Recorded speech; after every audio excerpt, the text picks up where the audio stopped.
काय झालं तर शेवटी आपलं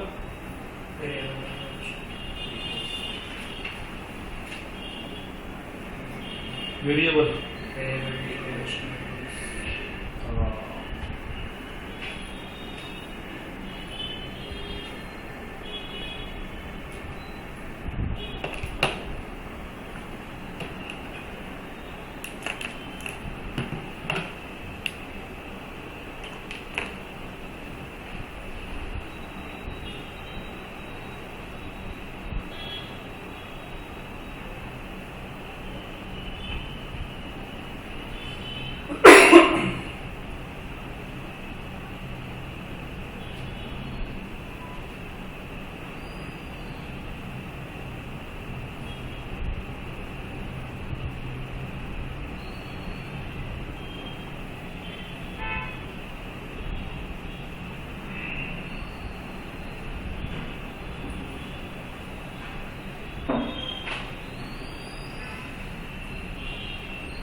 ठीक है।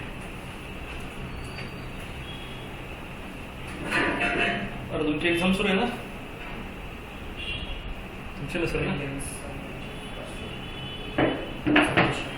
बरं, ऑनलाईन वाले एक्झामचं जास्त टेन्शन घेऊ नका रे, द्यायला पाहिजे।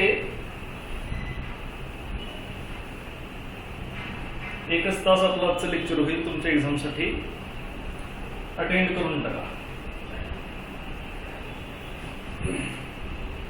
चलो देखते हैं data types, keywords. Okay, data types and variable naming convention हमने देखा था, करेक्ट राइट। क्या क्या था वेरिएबल नेमिंग कन्वेंशन में, एक बार जरा रिवाइज कर लेते हैं, ठीक है।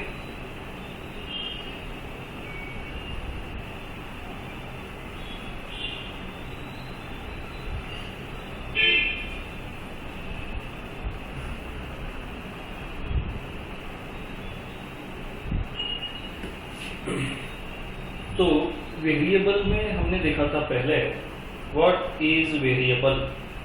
What is variable? An entity which stores some data, okay, which stores some data. An entity which stores some data, okay. तो कंक्लूजन ऐसा है, जब भी आपको प्रोग्राम में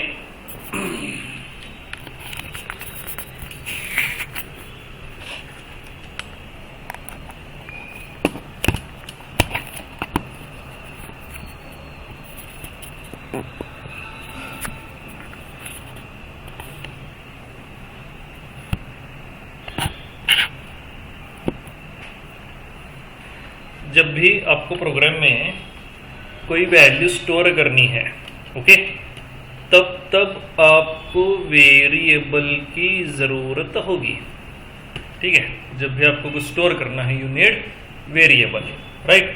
तो जब ऐसा डिसाइड होगा कि भाई मुझे कोई वैल्यू स्टोर करनी है, तो सबसे पहले आपको एक वेरिएबल क्रिएट करना है। हमेशा सी में, C++ में, पाइथन में वेरिएबल क्रिएट करने की ज़रूरत नहीं होती, वो ऑटोमेटिकली क्रिएट हो जाता है, okay. But C++, Java, C#, यहाँ पे आपको वेरिएबल क्रिएट करने पड़ेंगे, ओके। तो जब हमारा ये डिसाइड हो जाता है कि भाई चलो वैल्यू स्टोर करनी है, सबसे पहले वेरिएबल क्रिएट करना पड़ेगा। वेरिएबल क्रिएशन जो होता है उसी को कहा जाता है वेरिएबल डिक्लेरेशन। क्या कहते हैं उसे? वेरिएबल डिक्लेरेशन कहते हैं, ओके। तो वेरिएबल डिक्लेयर अगर करना है तो हमें डिक्लेरेशन का सिंटैक्स फॉलो करना पड़ेगा, okay. What is syntax? Syntax का भी एक डेफिनेशन मैंने आपको बताई थी। सिंटैक्स क्या है? सिंटैक्स की definition, yes, set of rules we have to follow while writing some instruction, अरे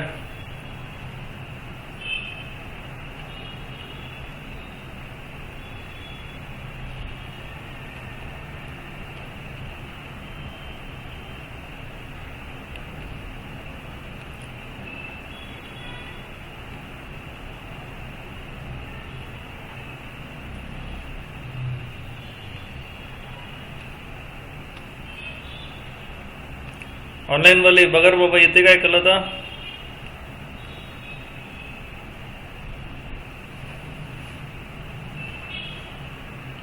बघा ऑडिबल विजिबल झालं का?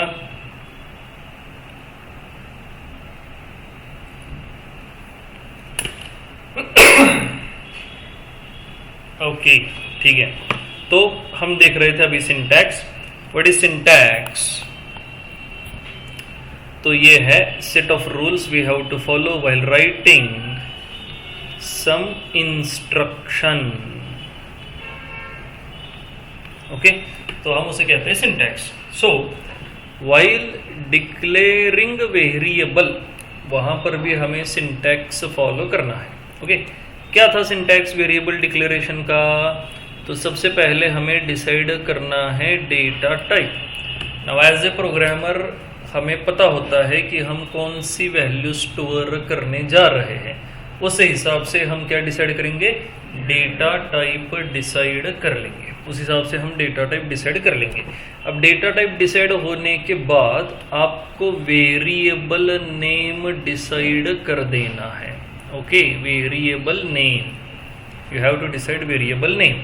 और वेरिएबल नेम डिसाइड होने के बाद if you wish you can assign value to the variable, और अगर आपको लगता है वैल्यू असाइन नहीं करनी है तो आप उसको स्किप भी कर सकते हो।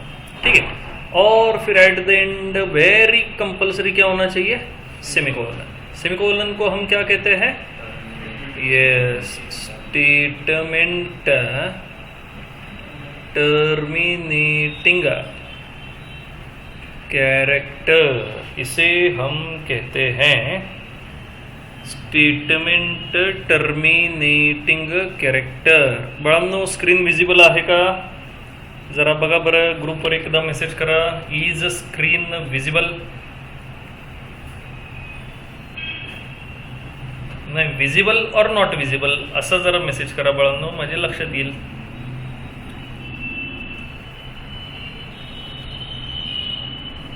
हा बाळांनो, आता ज्यांना स्क्रीन विजिबल नहीं है त्यांनी जरा अपना डेटा पैक चेक करा। डेटा पैक खत्म होने के बाद सबसे पहले स्क्रीन दिखना बंद होती है, फिर धीरे धीरे आवाज़ आना भी बंद हो जाता है। ओके, तो पहले अपना डेटा पैक चेक कर लो। ओके, सो ये हुआ अपने वेरिएबल के डिक्लेरेशन का syntax. Now let's say I want to store age of student, age of student. Okay, तो एज ऑफ स्टूडेंट स्टोर करने के लिए मुझे एक वेरिएबल चाहिए। What should be the name of variable? क्या लगता है आपको? लॉजिकली नेम भी जो है आपके उस एंटिटी से रिलेट करना ज़रूरी है। तो अभी हम स्टोर करने जा रहे हैं age of student, hence the variable name should be age. Okay, ठीक है, एज होना चाहिए, लॉजिकली एज होना चाहिए। वैसे तो आप ABC XYZ भी दे ही सकते हो, राइट? Okay, age. अब डेटा टाइप डिसाइड करते हैं। एज हम कैसे स्टोर करेंगे? मान लो एज एन इंटीजर, तो ये रहेगा इंट एज। ठीक है, ये क्या रहेगा? Int age. और फिर आप चाहो तो उसे इनिशियल वैल्यू असाइन कर सकते हो, और उसके बाद क्या चाहिए? सेमीकोलन। या फिर आप सिंपली लिख सकते हो इंट एज, उसके बाद सेमीकोलन। समझ गए हो, राइट? ओके, तो ये हमने एज जो है डिक्लेयर कर लिया। ठीक है, अब यहाँ वेरिएबल नेम जो हमने डिसाइड किया, उसका जो नेमिंग कन्वेंशन हमने देखा था, उसके 5 रूल्स एक बार देख लेते हैं। पहला रूल था स्टार्टिंग कैरेक्टर। क्या क्या होने चाहिए स्टार्टिंग कैरेक्टर? या तो अल्फ़ाबेट हो सकता है, ओके, अल्फ़ाबेट हो सकता है, या फिर हाँ अंडरस्कोर हो सकता है। करेक्ट। ओके, अब एक बात ये भी समझो, डॉलर साइन भी अलाउड है, ओके, बट मेंशन नहीं करना है।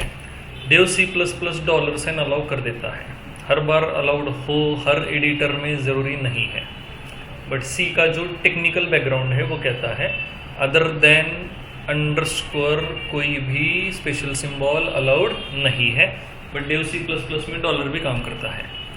जावा में भी डॉलर अलाउड है, ओके, बट हम चलो सी में क्या कहेंगे, अदर देन अंडरस्कोर कुछ भी अलाउड नहीं है, ठीक है।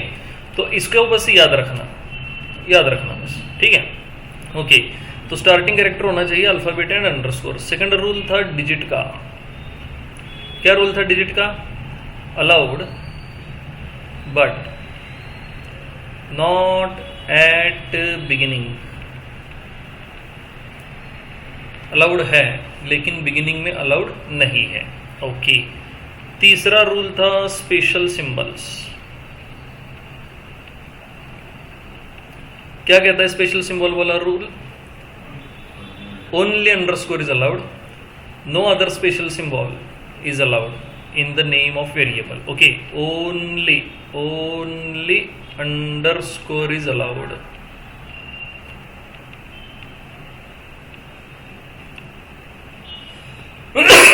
अदर स्पेशल सिंबल्स अलाउड नहीं है। फोर्थ वन स्पेस वाला रूल था, क्या रूल है स्पेसेस का, स्पेसेस का रूल है लीडिंग एंड ट्रेलिंग अलाउड है, space is not allowed in between the characters of name,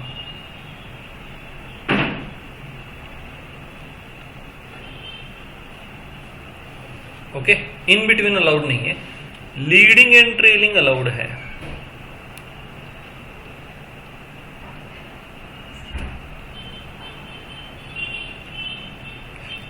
leading and trailing जो है वो अलाउड है, समझ रहे हो, ठीक है, okay.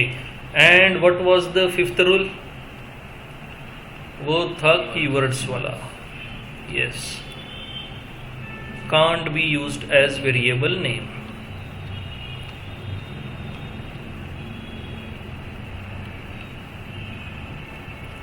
Can't be used as a variable name, okay, ठीक है। तो ये 5 नेमिंग कन्वेंशंस जो है ये आपको पता होनी चाहिए, ठीक है।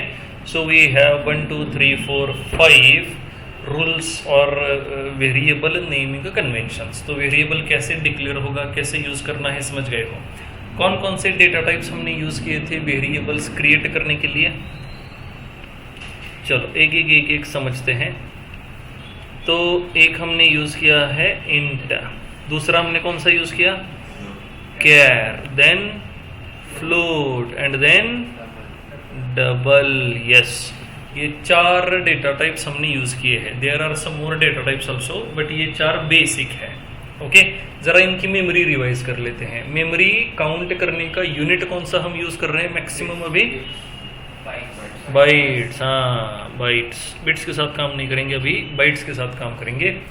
तो इंट के लिए कितने बाइट्स यूज़ होंगे, 4, कैर के लिए 1, फ्लोट के लिए 4 और डबल के लिए 8। ये डबल डेटा टाइप किस लिए यूज किया जाता है,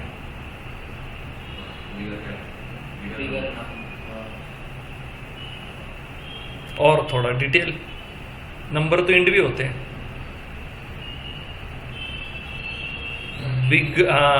बिग फ्रैक्शन वैल्यूज, और ये फ्लोट जो है these are small fraction values, ठीक है। इंट और कैर ये तो आपको पता ही है, ठीक है, ओके। तो ये 4 डेटा टाइप्स हमें यूज करने थे, ठीक है। तो ये हमने देख लिया। अब लास्ट हमने 1-2 प्रोग्राम्स किए थे to understand the variable declaration, यही प्रोग्राम्स थोड़ा कंटिन्यू कर लेते हैं, ओके।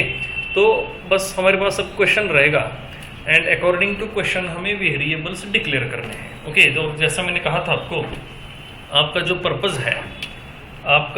पर्पज़ है वो आपके वेरिएबल नेम से एक्सप्लेन हो जाना चाहिए। आपका पर्पज़ आपकी वेरिएबल नेम से एक्सप्लेन हो जाना चाहिए, समझ रहे हो, ठीक है, ओके।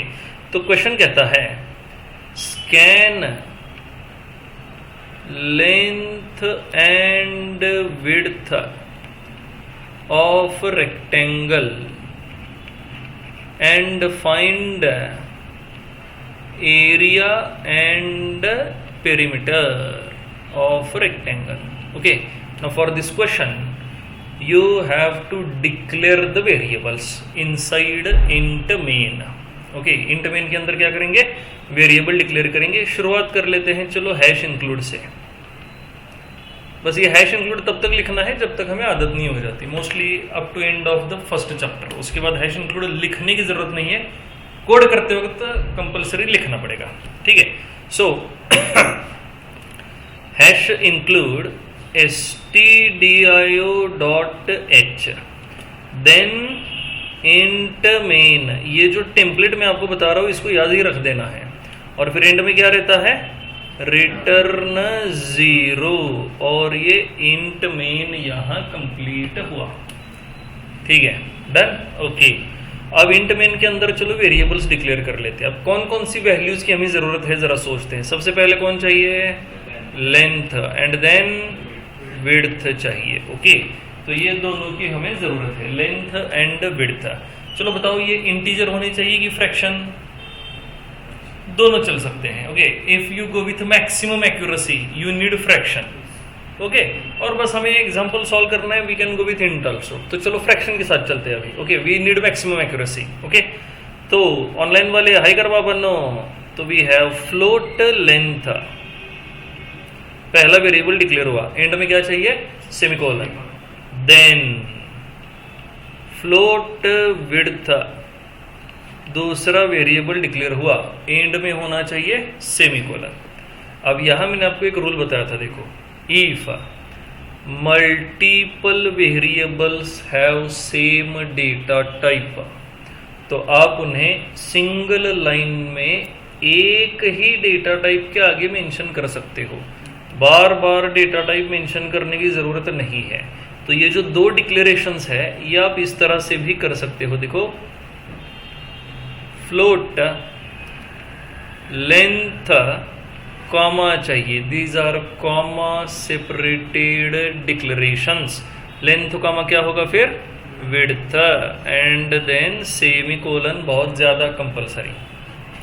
क्लियर हुआ, राइट. बट वो जो वेरिएबल्स आपने दोनों लिखे हुए हैं वो क्या चाहिए, कॉमा सेपरेटेड. दूसरी बात, लेंथ का भी डेटा टाइप यहाँ पे फ्लोट होगा और विड्थ का भी डेटा टाइप क्या होगा, फ्लोट होगा. ओके, चलो और एक ऑप्शन है अपने पास. अब ये लेंथ और विड्थ वेरिएबल तो बन जाएंगे विथ 4 बाइट्स, बट हमने इन्हें कोई वैल्यू नहीं दी है अभी तक, हमने इन्हें वैल्यू नहीं दी है. तो हमारे पास एक दूसरा ऑप्शन भी है. अभी दूसरा ऑप्शन ये कहता है you can go with this, float length is equal to 0.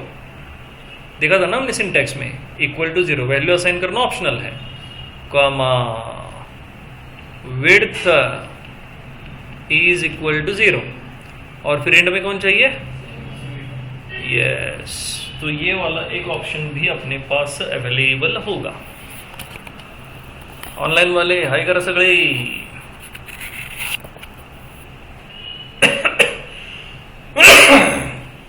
Done. ठीक है, अब लेंथ और विड्थ जो है ये तो अपनी इनपुट है, चलो ये हमने डिक्लेयर की है. बट समझना, 3 में से कोई एक ही डिक्लेरेशन चाहिए, तो एक ही वेरिएबल मल्टीपल टाइम्स नहीं लिख सकते. वो वाला भी हम आगे रूल्स देखेंगे. अभी बस मैंने आपको ऑप्शन दिए हैं, 3 में से कोई एक यूज कर लो. ये पहला ऑप्शन है, ये दूसरा है और ये तीसरा है. 3 में से कोई एक ऑप्शन आप चूज कर सकते हो. अब आगे, अभी काम खत्म नहीं हुआ. अब ये लेंथ और विड्थ लेने के बाद क्या करने के लिए कहा है, एरिया और पेरीमीटर फाइंड आउट करने के लिए कहा. अब सोचो, अगर लेंथ और विड्थ फ्रैक्शन है तो एरिया और पेरीमीटर भी क्या मिलेंगे, फ्रैक्शन ही मिलेंगे. तो फिर हम उन्हें यहां डिक्लेयर कर लेते हैं, से फ्लोट एरिया कॉमा पेरीमीटर. दोनों फ्रैक्शन है तो दोनों हमने साथ में डिक्लेयर किए. एंड एंड में होगा सेमीकोलन. बाकी इनके साथ भी इनिशियल वैल्यू आप मेंशन कर सकते हो, राइट. 0.0 इधर हमने 0 असाइन किया, एक्चुअली असाइन करना चाहिए था 0.0, लेकिन कोई प्रॉब्लम नहीं है, ये भी काम कर लेगा. समझ गए हो. क्वेश्चन लिखो, डिक्लेरेशन वाले ये वेरिएशंस के साथ आंसर्स लिख लो. ऑनलाईन वाले लिहून घ्या रे, लेक्चर मिस करू नका. 11 वाजता थांबू आपण. उद्या तुमच्या एक्झाम झाल्यानंतर मग मोठी लेक्चर घ्यायला सुरू करूया.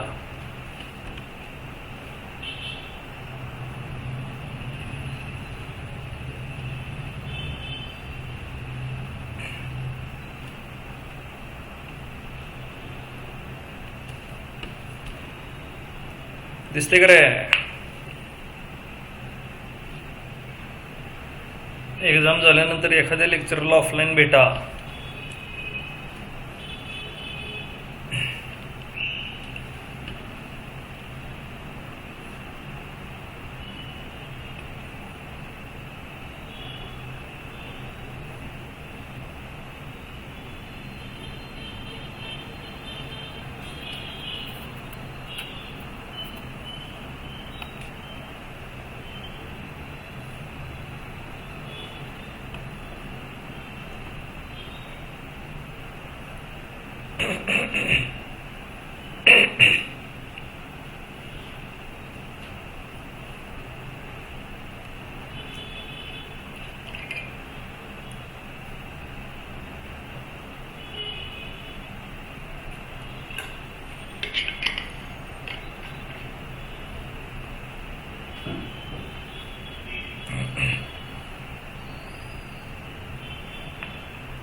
हो गया?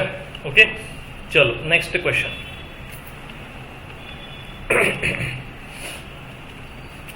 Scan radius and find area and circumference. सिर्फ वेरिएबल डिक्लेरेशंस करने हैं. ओके, हाँ, एक मिनट.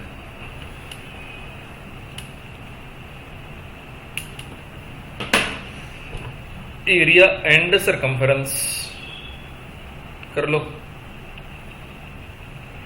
ऑनलाइन वाले कोड लेसन है रे, सिर्फ वेरिएबल डिक्लेरेशन करना है, याद रखना. Only variable declaration.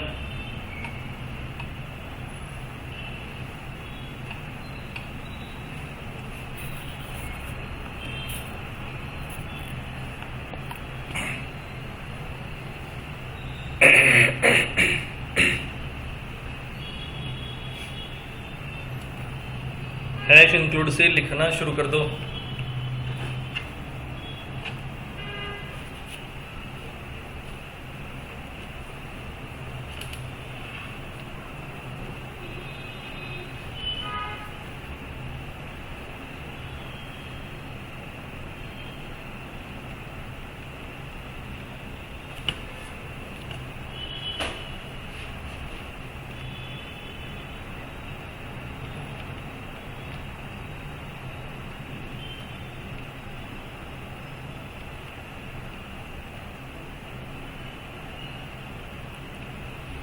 For maximum accuracy we will go with fraction value, float radius. अब ये रेडियस यूज करके एरिया और सरकमफेरेंस हमें यूज करना है, फाइंड आउट करना है. तो अब देखो, रेडियस आपकी चाहे फ्लोट हो या इंटीजर हो, एरिया और सरकमफेरेंस हमेशा क्या होने वाले हैं? फ्रैक्शन ही होने वाले हैं, क्योंकि हम उसमें 3.14 यूज करने वाले हैं. ओके, तो फिर हमें एक और वेरिएबल, दो वेरिएबल चाहिए होंगे. Float area comma circumference. Okay, area comma circumference. समझ गए हो? राइट. ओके, तो एरिया और सरकमफेरेंस को अभी इनिशियलाइज नहीं कर रहे हैं. ठीक है, उसकी वैल्यू हमें कैलकुलेट करनी है. रेडियस जो है, आप चाहो तो इसे इनिशियलाइज कर सकते हो, चाहो तो इसे इनिशियलाइज कर सकते हो. ठीक है, तो रेडियस हमने यहाँ पे इनिशियलाइज की. RAD लिखो या फिर पूरा भी लिख सकते हो, RADIUS, ये सही रहेगा.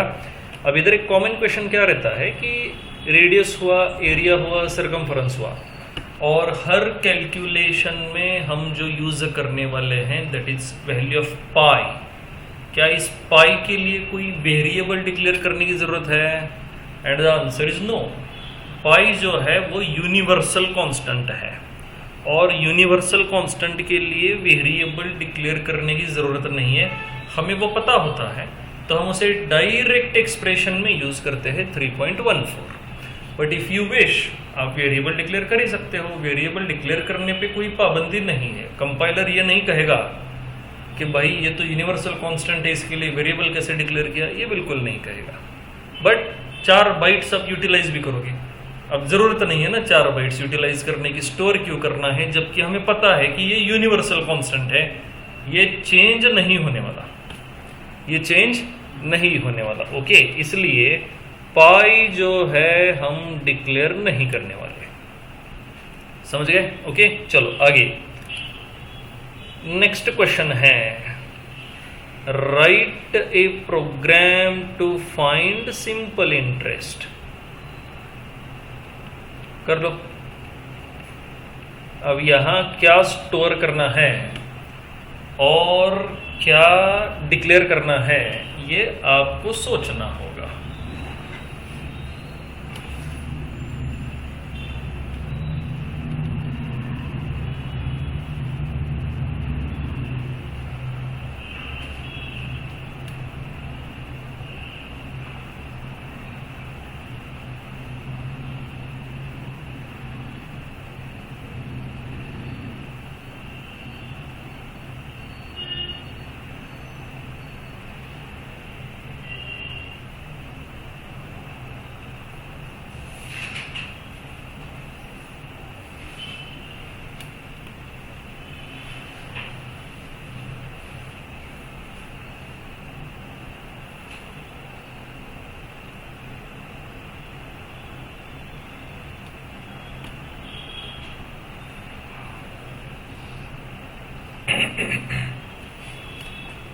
चलो हो गया?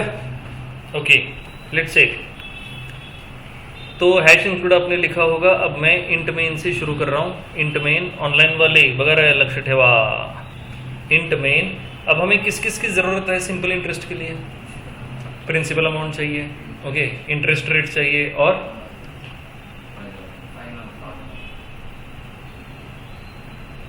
प्रिंसिपल अमाउंट, इंटरेस्ट रेट, और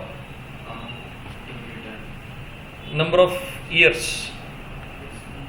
ओके, तो देखो, एक हमें चाहिए प्रिंसिपल अमाउंट, तो we can go with principal underscore amount, okay, comma.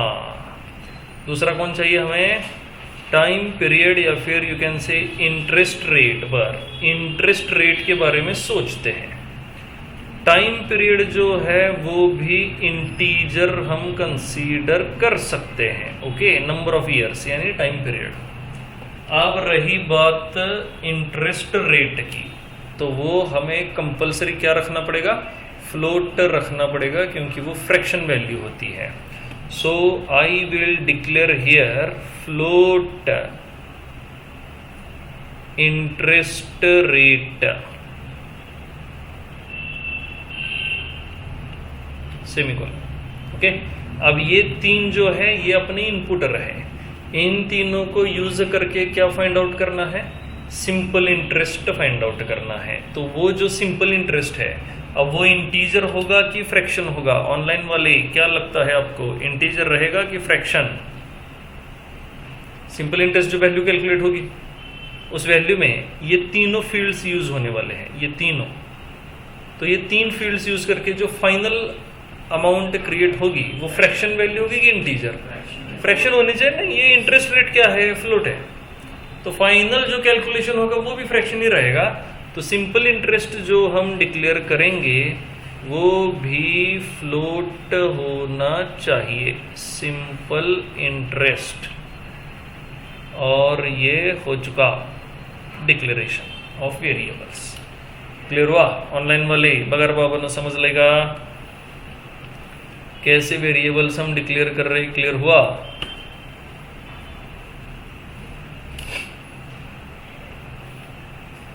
चलो आगे क्वेश्चन है, find average marks of 3 subjects. Copy paste करायचं नसतं रे, स्वतःचा मेंदू चालवायचा जरा लिहून झाल्यानंतर. ऑनलाईन वाले कॉपी पेस्टच्या नादी लागायचं नाही, स्वतःचा मेंदू चालवा. लिहून झाल्यावर चेक करायचं बरोबर आहे का चुकलंय, कळतंय मग आपल्याला. चलो ये वाला सॉल्व कर लो.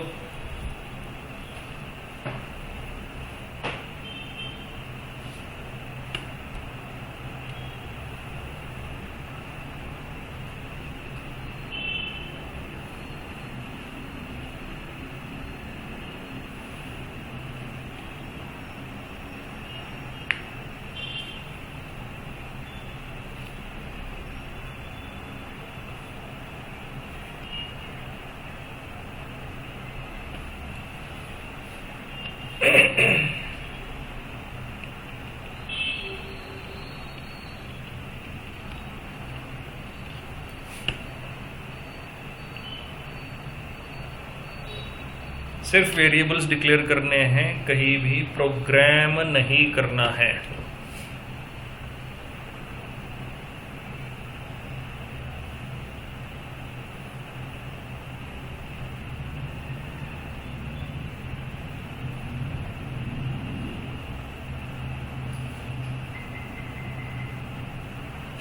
हो गया. चलो देखो, तो एवरेज मार्क्स ऑफ 3 सब्जेक्ट, तो पहले हमें 3 सब्जेक्ट के मार्क्स चाहिए. तो फिर यहाँ आप डिक्लेयर कर लेते हैं मार्क्स 1 से, और you can go with subject 1, subject 2 and subject 3, या फिर आप सब्जेक्ट के नाम भी दे सकते हो. तो मैं जा रहा हूँ सब्जेक्ट 1, ये एक वेरिएबल है, कॉमा. सब्जेक्ट 2 एक वेरिएबल है, कॉमा. सब्जेक्ट 3 एक वेरिएबल है, और इन तीनों का डेटा टाइप क्या रहेगा? इंट रहेगा. सब्जेक्ट के मार्क्स है तो इंट होना चाहिए अभी. Okay, so I will say int subject 1 2 3, done.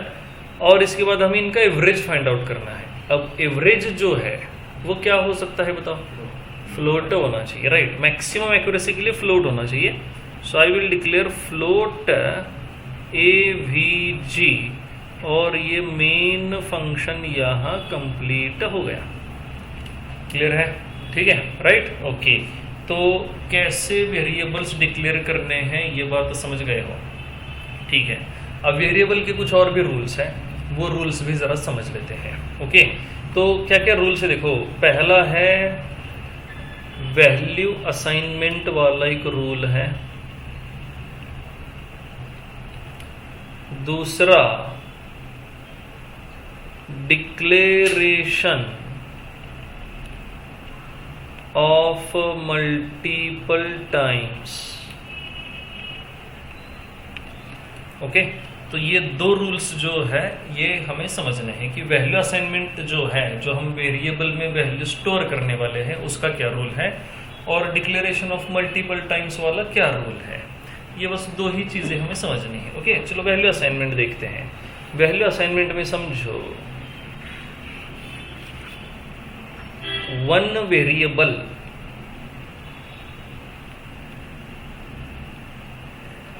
Can store only 1 value at a time. At a time कितनी वैल्यू स्टोर कर सकता है? सिर्फ एक. Okay, can store only 1 value at a time. Okay, at a time सिर्फ एक ही value store कर सकता है, लेकिन वो वैल्यू हम जब चाहे तब बदल भी सकते हैं. ओके, वो जो वैल्यू स्टोर कर रहा है, we can change that value as per our requirement, and for this reason exactly हम उस एंटिटी को कहते हैं variable, which is able to vary. Online वाले करते का बगा, which is able to vary. इसलिए हम उस एंटिटी को क्या कहते हैं? वेरिएबल कहते हैं. तो उसमें अभी वैल्यू स्टोर है, मान लो 10, we can change it to 15, we can change it to 20, right. जैसे कि मान लो ये प्रोग्राम है अपना भी, वी हैव इंट मेन, और मेन फंक्शन में मैं एक वेरिएबल डिक्लेयर कर रहा हूँ से इंट नम. हो गया, एक वेरिएबल डिक्लेयर हुआ. अब ये नम वेरिएबल डिक्लेयर हुआ, मतलब मेमोरी में क्या हुआ होगा? ऑनलाइन वाले बराबर कर देगा. मेमोरी में क्या हुआ होगा? मेमोरी में 4 बाइट की मेमोरी एलोकेट हुई, और उस 4 बाइट को नाम दिया गया नम। 4 बाइट्स को क्या नाम दिया गया? नम नाम दिया गया। ओके, तो फिर हम कहेंगे कि मेमोरी में नम नाम का एक मेमोरी लोकेशन क्रिएट हुआ 4 बाइट्स का, और इस लोकेशन का नाम है नम। इस लोकेशन का क्या नाम है? नम नाम है। अब इस नम वाले लोकेशन में हमें एक वैल्यू स्टोर करनी है, तो मैंने एक सिंपली असाइनमेंट वाला स्टेटमेंट लिख देना है। ऑनलाइन वाले कळते करा काय लिहायचं आपल्याला? असाइनमेंट वाला एक स्टेटमेंट हमें लिख देना है, एंड दैट इज से नम इज इक्वल टू 10। क्या कहेंगे इसको? Num equal to 10। अब ये हमने फर्स्ट टाइम यहाँ वेरिएबल को वैल्यू असाइन की। फर्स्ट टाइम जब वेरिएबल को वैल्यू असाइन होती है, हम उसे कहते हैं initialization of variable.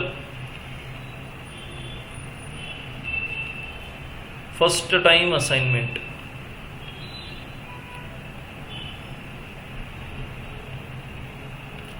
First time assignment को क्या कहेंगे? Initialization of variable. तो जब हमने कहा नम इक्वल टू 10, ये 10 वाला जो कंटेंट है ये इस नम की मेमोरी में जाकर के सेव हो गया, स्टोर हो गया। ये जो 4 बाइट वाली मेमोरी है, इस 4 बाइट वाली मेमोरी में 10 जाकर के स्टोर हुआ। समझ गए? तो अब बताओ, नम मैं जब जब रेफर करूंगा कौन सी वैल्यू रेफर होगी? ऑनलाइन वाली बघा कळतंय का? जब जब हम नम रेफर करेंगे तब तब कौन सी वैल्यू रेफर होगी? कौन सी? 10 रेफर होगी, क्योंकि उसकी मेमोरी में क्या स्टोर है? 10 स्टोर है। Okay, now as we call it variable, यानी which is able to vary, जो चेंज हो सकता है। ओके, इसका मतलब नम वेरिएबल में जो 10 है हम उसे बदल भी सकते हैं। तो मैंने बाद में लिखा num is equal to 5, num is equal to 5। तो फिर नम वेरिएबल में क्या स्टोर हुआ?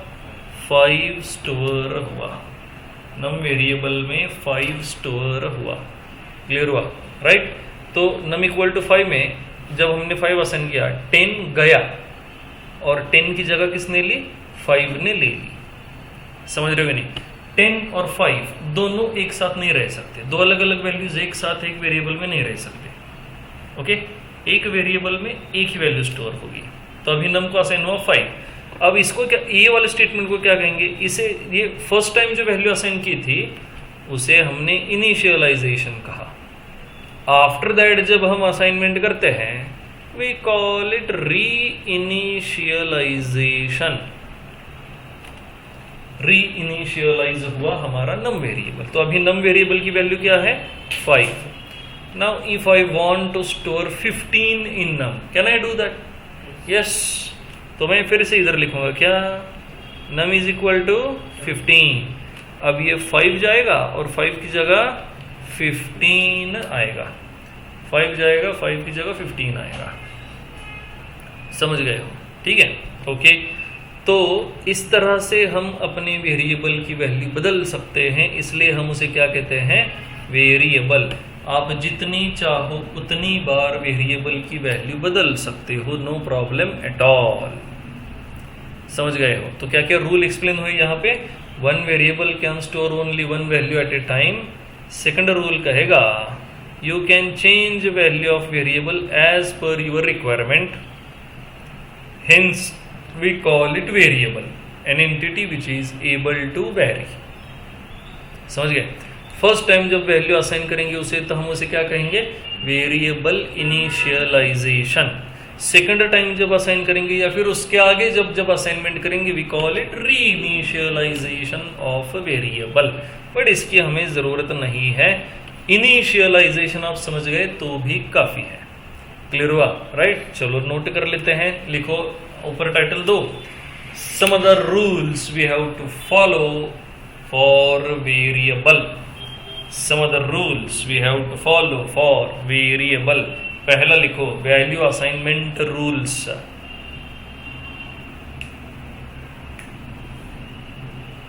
वैल्यू असाइनमेंट रूल्स लिखो उसमें first one when we assign value to the variable for first time, online वाले लिखते करे when we assign value to the variable for first time we call it initialization of variable. We call it initialization of variable. Next rule, one variable can store only one value at a time. One variable can store only one value at a time. Next point, we can change value of a variable as per our requirement. We can change value of a variable as per our requirement.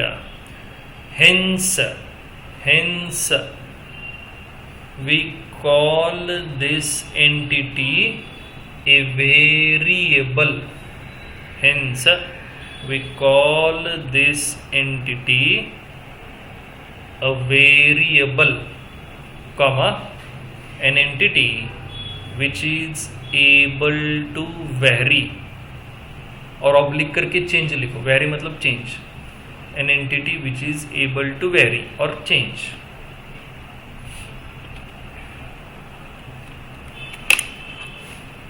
हो गया? For example ये वाला code लिख लो, साथ में ये diagram भी draw कर लो। कौन सी वाली? ये वाली। नम को 4 बाइट मिलेगी, ये वाली डायग्राम ड्रॉ कर लो।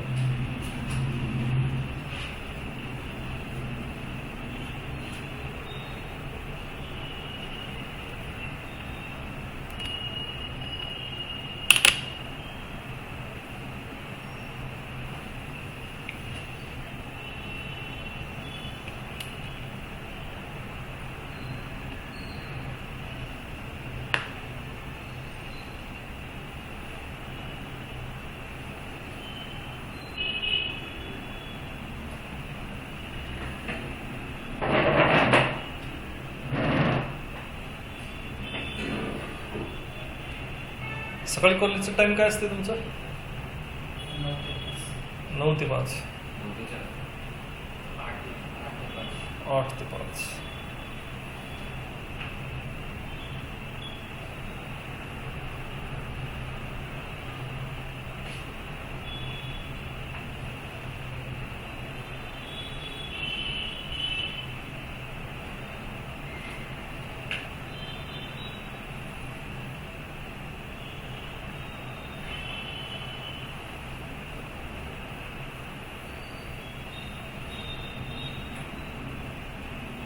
चलो हो गया, ठीक है, ओके।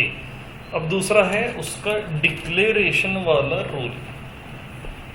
कितनी बार हम उसे डिक्लेयर कर सकते हैं? Okay, so the second one is rule of declaration.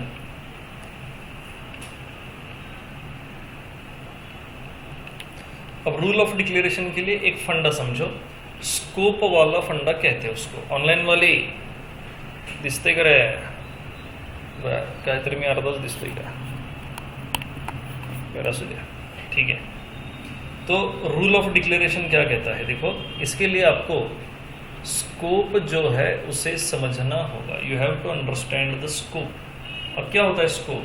तो स्कोप होता है, देखो, कोई भी ओपनिंग करली ब्रैकेट और उसका pair closing curly bracket, this is called one scope. इसे क्या कहते हैं? Scope, SCOP, scope. ओके, तो opening curly bracket to closing curly bracket. जैसे कि देखो, हम अब तक मेन फंक्शन डिफाइन करते आए हैं। ओके, मेन, तो इंट मेन हम लिख कैसे रहे हैं? इंट मेन और मेन को डिक्लेयर किया कुछ इस तरह से, ओपनिंग करली ब्रैकेट और फिर क्लोजिंग करली ब्रैकेट। तो यहाँ से यहाँ तक जो है इसे कहते हैं स्कोप। इसे क्या कहते हैं? स्कोप। ठीक है, तो ये रहा scope of main function. Okay, scope of main function, और you can say area of main function. ठीक है, from opening curly bracket to closing curly bracket. ठीक है, अब वेरिएबल का डिक्लेरेशन का रूल क्या कहता है? वेरिएबल डिक्लेरेशन कहता है कि भाई देखो, एक स्कोप के अंदर एक वेरिएबल सिर्फ एक ही बार डिक्लेयर हो सकता है। एक स्कोप के अंदर एक वेरिएबल कितनी बार डिक्लेयर होगा? सिर्फ एक बार डिक्लेयर हो सकता है।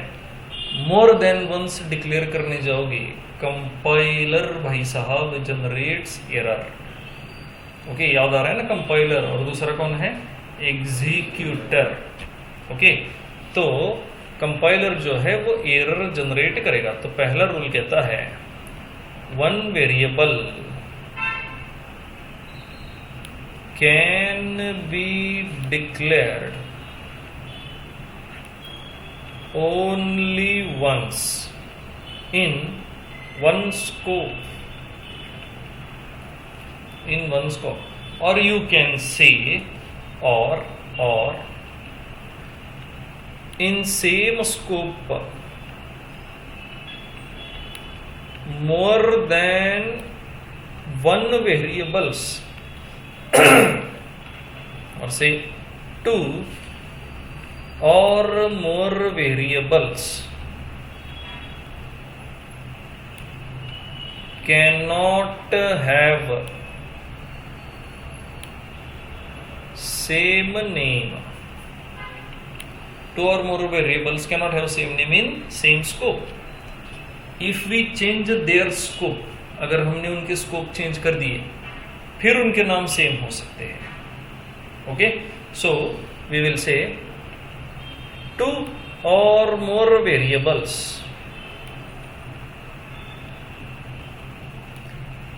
Can have same name if each one of them has different scope. If each one of them has different scope. For example, अगर मैं लिख दूं see int main, int main के अंदर हमने चलो नम नाम का एक वेरिएबल डिक्लेयर कर लिया। ओके, तो मैंने कहा इंट नम, और फिर मैंने दोबारा कहा int num. Here compiler generates error. Straight way compiler error देगा, कहेगा भाई नम फंक्शन जो है ये रीडिक्लेयर हुआ है और redeclaration of same variable not allowed. Redeclaration of any variable not allowed in same scope. समझ गए? सेम स्कोप के अंदर रीडिक्लेरेशन अलाउड नहीं है।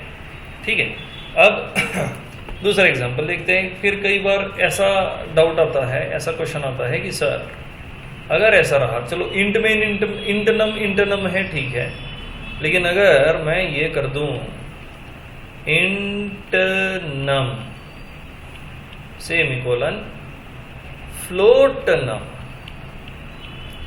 अब एक इंट वाला है और एक फ्लोट वाला है, विल इट बी वैलिड? क्या लगता है आपको? यस और नो?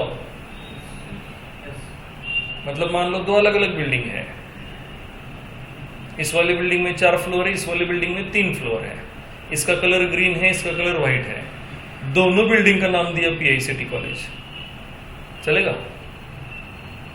आप सोचो एक पोस्टमैन आया हुआ है जिसे पीआईसीटी कॉलेज में एक डिलीवरी देनी है। कौन सी पीआईसीटी कॉलेज में डिलीवरी देगा? उसके सामने 2 दिख रहे हैं, किधर देगा? कंफ्यूज होगा कि नहीं होगा? होगा। वही सेम रूल यहाँ पर भी है। एक ही स्कोप के अंदर more than one variables can not have same name even if their data types are different. Machine should understand ना कि भाई कौन सा वाला मेमोरी लोकेशन रेफर करना है। तो मेमोरी लोकेशन कौन सा रेफर करना है ये वेरिएबल का नाम देख के डिसाइड होता है, और डेटा टाइप देख के सिर्फ amount of memory in the beginning decide होती है। उसके बाद जब हम एग्जीक्यूशन करते हैं अपने प्रोग्राम का, तो बस वेरिएबल का नाम देख के डिसाइड होता है कि भाई कहाँ पे जाकर के वैल्यू स्टोर करनी है या फिर कहाँ पे जाकर के वैल्यू उठानी है। That is why same scope के अंदर they can not have same name even if their data types are different. Clear हुआ? वही अगर स्कोप बदल गए, if we have different scope, लिखा है ना हमने यहाँ पे हैज डिफरेंट स्कोप। अब डिफरेंट स्कोप वाला एक एग्जांपल बताता हूँ। Let's say we have a main function. अब मेन जैसे और भी कई सारे फंक्शंस हम अपने प्रोग्राम में डिफाइन कर सकते हैं, ओके। और ऐसा ही एक फंक्शन है, चलो int my fun, just like main int my fun, okay ठीक है।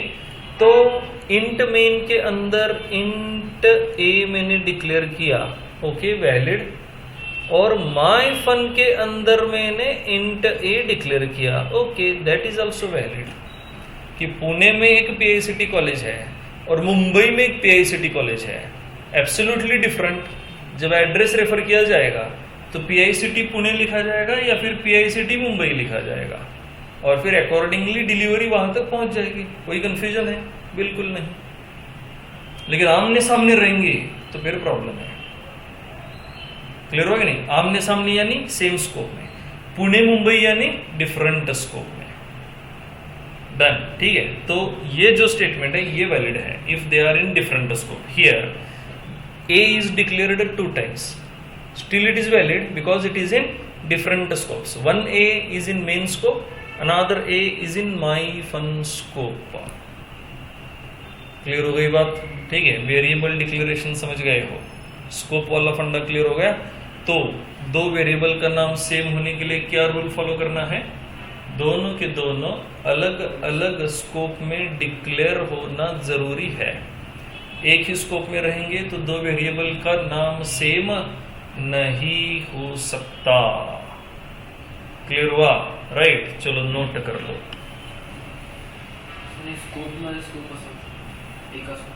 तरी पण वेगळे झाले scope, still they can contain same more than one variables with same name, ये भी पॉसिबल है, ओके। बट वो बाद में देखेंगे, अभी हमें कंफ्यूजन नहीं चाहिए।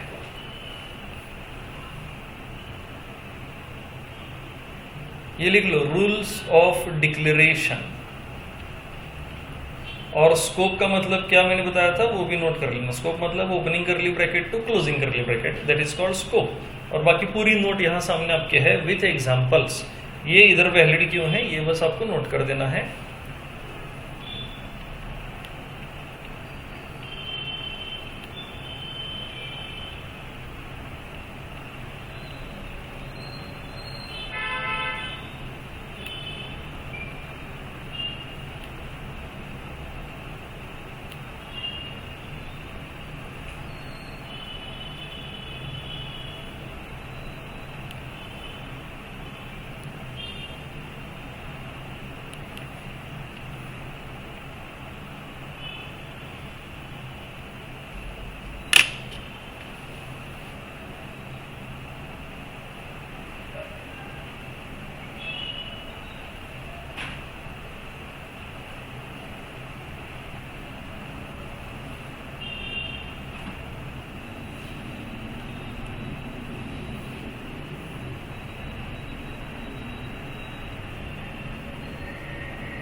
वाले ले रहे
चलो हो गया, वेरिएबल की डिक्लेरेशन क्लियर हो गया, right, okay.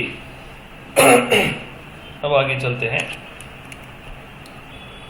And let's go for printf and scanf, okay. अब ये जो भी है ये इनबिल्ट है। अब कई बार आप लोग कंफ्यूज हो जाते हो, इनबिल्ट है यानी कीवर्ड है क्या? तो ये इनबिल्ट है बट ये कीवर्ड्स नहीं है, they are not keywords, okay. They are functions, they are inbuilt functions, okay. और फंक्शन की आइडेंटिटी होती है ओपनिंग क्लोजिंग पैरेंथेसिस। क्या होती है? ओपनिंग क्लोजिंग पैरेंथेसिस, समझ गए, राइट।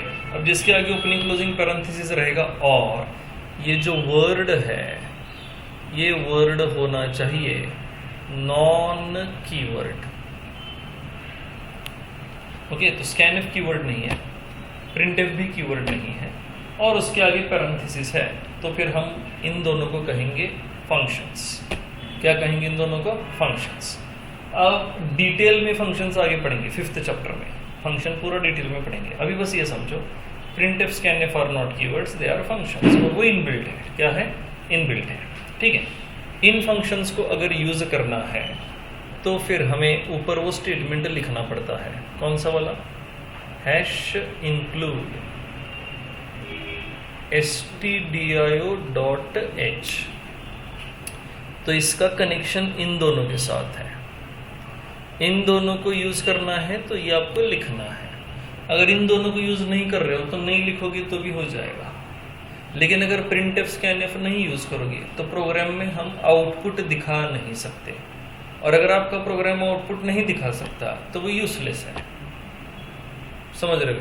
ठीक है, इसलिए printf जो है वो होना चाहिए। scanf चलो आपकी मर्जी, यूजर से इनपुट लेना है scanf यूज करोगे, नहीं तो नहीं करोगे, बट आपका प्रोग्राम क्या काम कर रहा है ये हमें कुछ तो दिखाना पड़ेगा ना आउटपुट, तो उसके लिए कौन चाहिए? printf चाहिए, उसके लिए printf चाहिए, समझ रहे हो नहीं? ठीक है, तो printf यूज करना है तो कौन चाहिए? हैश इंक्लूड stdio.h चाहिए। डन, ठीक है, समझ गए हो? ओके।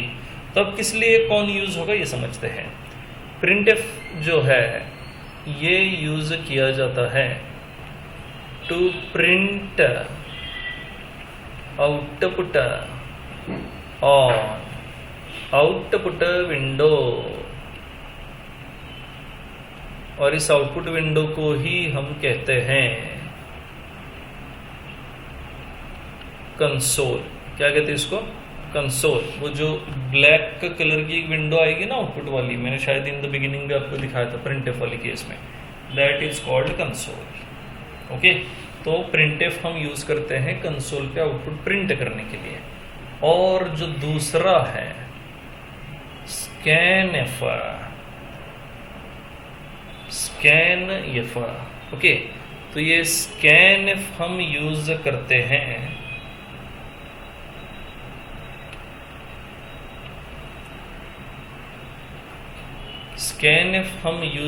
हैं to scan data from user और फ्रॉम प्रोग्रामर, जो भी आप कहो, ओके। तो स्कैन डेटा फ्रॉम यूजर और प्रोग्रामर, समझ रहे हो, राइट, ओके। तो printf scanf वाला पर्पस क्लियर हुआ, और इन दोनों को यूज करने के लिए किसकी जरूरत है? stdio.h की जरूरत है। बस इन दोनों के लिए ही stdio.h नहीं होता, stdio.h में printf scanf जैसे और भी कई सारे फंक्शंस हैं, लेकिन अभी हम कौन सी यूज कर रहे हैं? printf एंड scanf, इसलिए हमें उसकी जरूरत है stdio.h, ओके। और ये दोनों क्या काम करेंगे? क्लियर हुआ? ये दोनों क्या है ये भी क्लियर हो गया, राइट। तो बस थ्योरी लिखो, ऊपर लिखो input output in C, title दो, ऑनलाइन वाले टाइटल लिया, input and output in C, और फिर लिखो printf scanf। लिखो प्रिंटफ स्कैनफ, उसका एक स्टेटमेंट लिख लेते हैं नीचे। They are not keywords, comma, they are inbuilt functions. They are not keywords, comma, they are inbuilt functions. They are inbuilt functions. We use hash include stdio.h for these two functions. For these two functions. और नीचे अब ये दो statements लिख लो, ये पहला वाला और ये दूसरा वाला, ये दो स्टेटमेंट्स लिख लो बस। ऑनलाइन वाले ले रहे हैं।